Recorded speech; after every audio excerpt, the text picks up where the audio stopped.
Welcome for today's topic, semiconductor. When we talk about the semiconductor, should we think that whether it carries the current or not? Let us see what happens. We know that there are two types of elements, conductors and bad conductors, or we say that insulators. Conductors are having one electron in the last orbit. Those are the silver, copper, gold. These are the conductors which can easily carry the current. Second group is insulators, which are having 8 elements in the last orbit. 8 electrons in the last orbit. It means that they are having the complete octet. So in between this conductors and bad conductors or insulators, one more group of element which is called as semiconductor, which carries the current but at this particular temperature, or we can say after supplying some heat. Semiconductors are the silicon, germanium, etc. So suppose consider silicon and germanium. These are the semiconductor. Now we know that insulators are having 8 electrons in the last orbit. Conductors are having 1 electron in the last orbit. Semiconductors are having 4 electrons in the last orbit. Means valency of these semiconductors are 4. What the structure exactly? Let us see.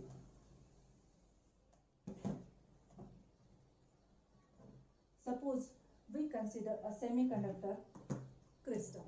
Let us consider silicon. This is silicon atom. Now, as I told you that there are 4 electrons in the last orbit, it means that they can donate the electrons, accept the electrons, or one more best option is they can share the electrons. So what the silicon atoms do? Suppose this is an atom of silicon. There are 4 electrons. So these are 4 electrons in the silicon atom, and it requires 4 more electrons to become stable. The neighboring atom of this, suppose this is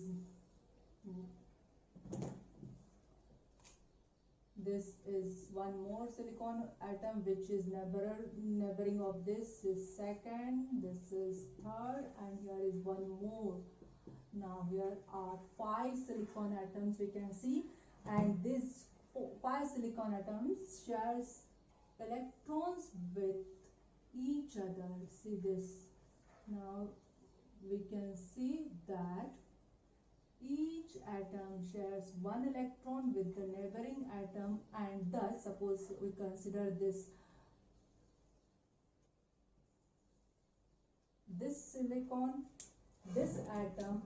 If we consider this atom, the octet of the atom is completed by sharing 1 electron with each silicon atom. Now this is the condition where this one atom shares electron with another neighboring atoms and becomes stable. Now there is no need to give, no need to accept, nothing to do, and it remains as stable atom. But only till the normal temperature, means only at the normal temperature it remains as an stable crystal or stable atom. When we supply heat to the same, suppose this is the crystal and we supply some heat to the crystal, the electrons are bounded with each other.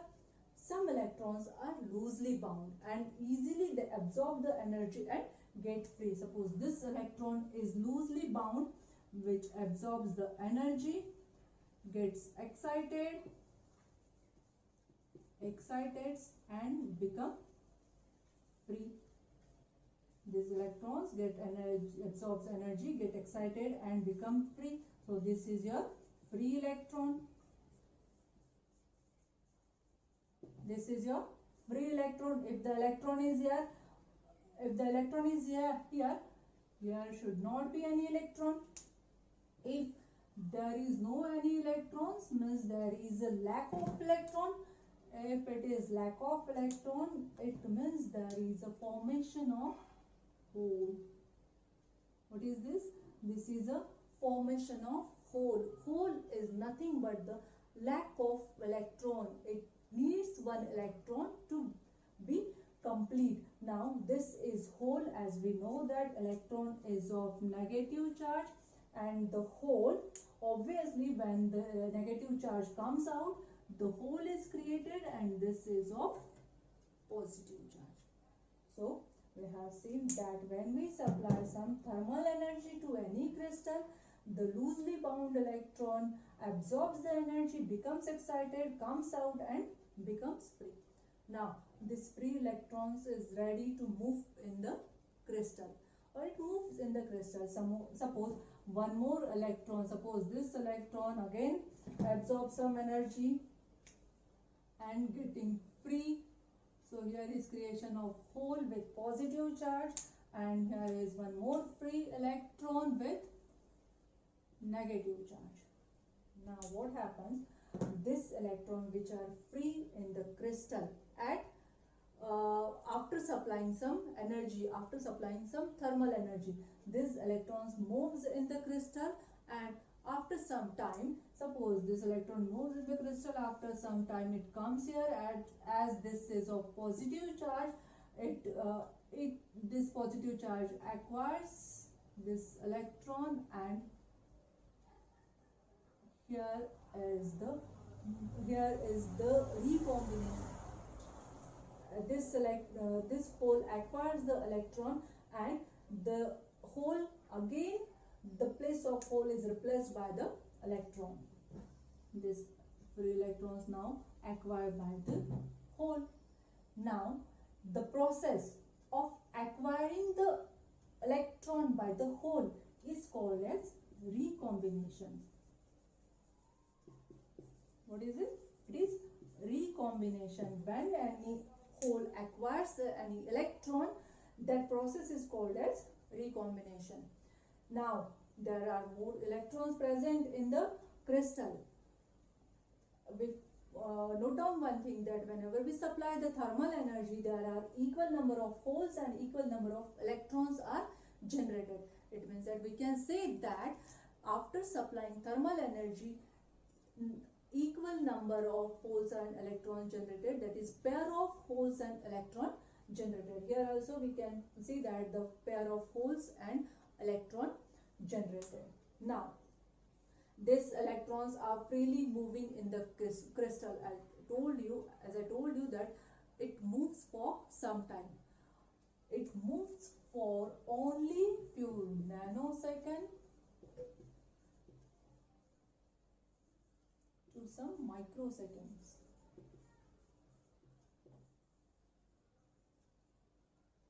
Electron can easily or freely move in the crystal from few nanoseconds to from few microseconds. It means that from 10 to the power minus 9 seconds to 10 to the power minus 6 seconds. This much time only an electron can freely move in the crystal, and this time is called as lifetime of the crystal.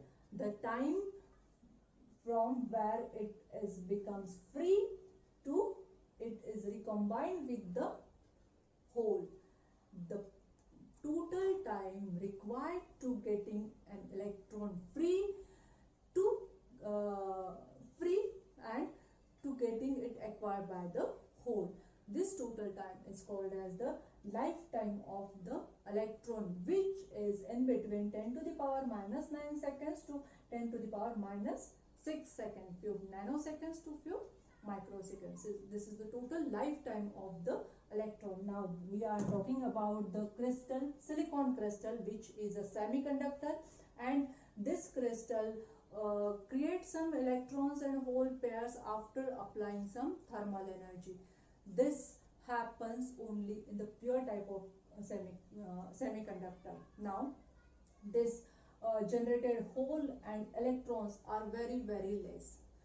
Even though at normal temperature it behaves as an insulator, when we supply some energy, the electrons are generated and the current carried, but as the number of holes and pairs are very less, the current flows through the semiconductor is very little. I said that pure semiconductor, it means that there must be impure semiconductors. As exactly there are one more type, there is one more type of semiconductor which is called as impure semiconductor. Now first we'll see what is, okay, we'll talk.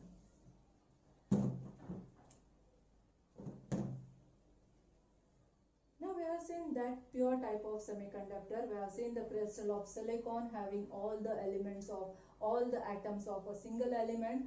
Now that is the pure type of semiconductor. Pure type of semiconductor is also called as intrinsic type of semiconductor. Intrinsic type of semiconductor, if one is pure, other must be impure type of semiconductor. Impure, and which is also called as extrinsic type of semiconductor.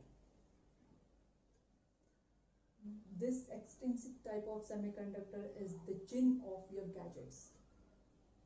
It is used in mobiles, laptops, computer, TV, and every electronic gadget, headphones, etc. Whatever you are using, in every electronic gadget, extrinsic type of semiconductor plays an important role, and because of only this, we are having the digital world. So what is impure type of semiconductor? Now, if impure type of semiconductor is there, there must be some impurity.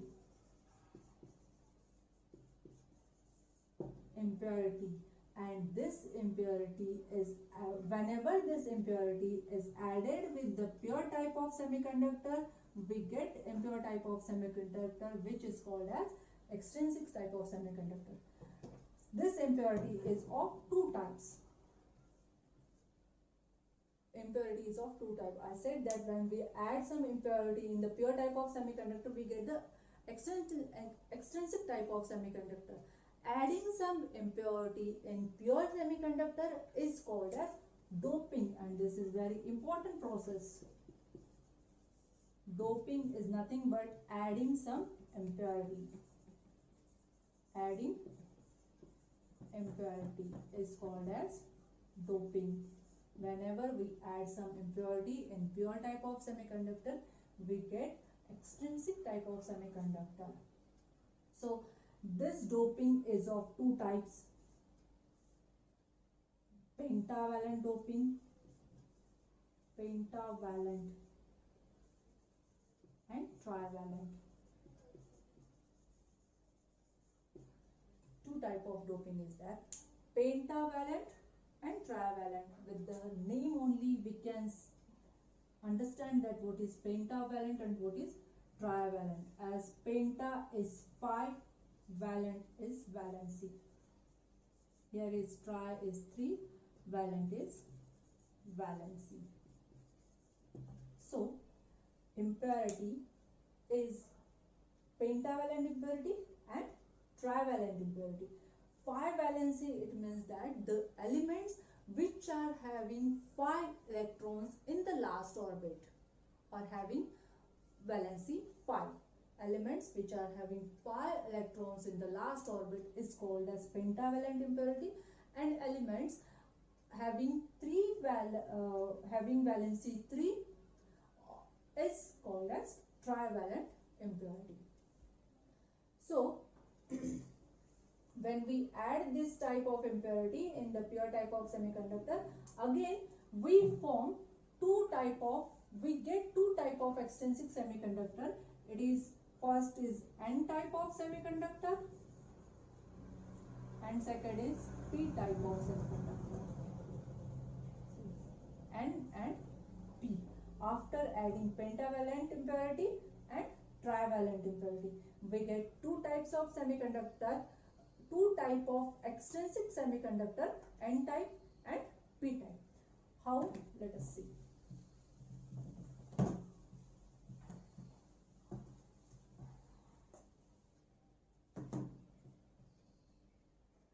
We have considered pure semiconductor, we have considered the crystal of silicon while studying the pure semiconductor.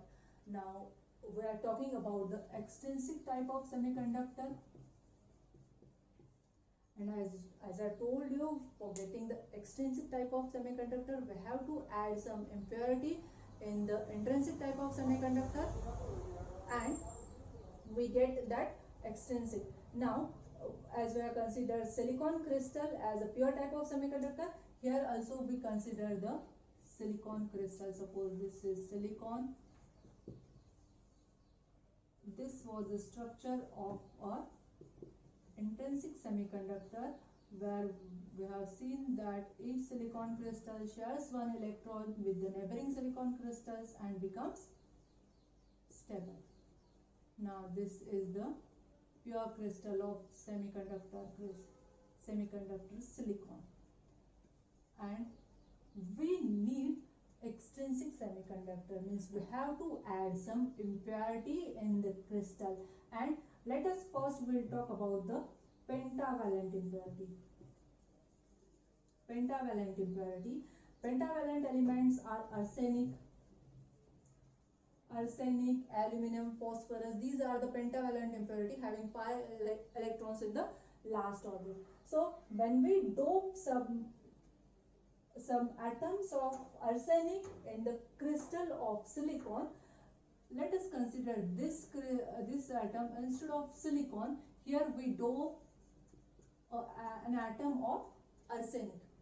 Let us consider few more atoms of silicon which are sharing one electron with this arsenic, and here we see that this arsenic share one electron with the silicon atom.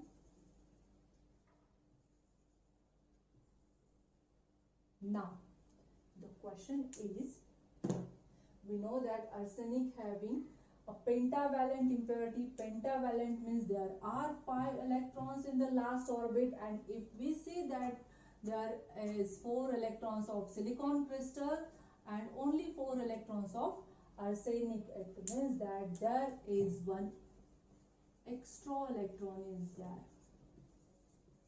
which is free because it is not bonded with any atom. Because of adding pentavalent impurity, the octet of arsenic is completed by sharing 4 electrons of silicon, and 1 electron remains free. Now this free electron, as we know that electron is of negative charge, the formed crystal is of N type of semiconductor, N type of extrinsic semiconductor. Extrinsic semiconductor. See here, this crystal is having one extra electron which is of negative, electron is of negative charge, so the formed crystal is N type of extrinsic semiconductor, and this is one type of semiconductor. Now this crystal is ready to donate one electron because it is having one extra electron, so it can easily donate the electron. So this type of semiconductors, this type of impurity is also called as donor impurity. Why donor? Because it can donate electron.